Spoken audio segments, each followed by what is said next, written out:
बोलानंद एक बार हरि बोल। जन्मी मोर रात्र दिने अशेष विधि सन्निध्याने मूत्र पुरुष कृषिस्थान माया रे होई हत ज्ञानम मूर्त संदेह नित्य बुड़े पुणगमयी पुण छाड़े कामादि शत्रु मध्य रहे निरते अहंकार बहे पुरुष भीष्म कीट अंते दुर्गंध वही निरते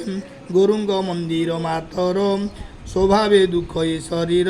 देवणवाच हेमंत निमिर वचने सर्व देवता दोष मने बोल बोइले प्रमाण ये वाणी पुणी क्षण के मने गुणी बोइले सुन नरनाथ तुम्भर बर नुहे व्यर्थ सकल जंतुगलोचने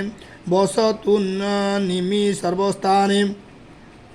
निमिर उद्देश्य तुकर कालर गगना कालर गणना व्यवहार हेमंत देवंक वचने बसिला जंतुगलोचने आत्माधि आत्म अध्यात्म गति नित्य तार एवे हो शुण कुरुवर अजा परजा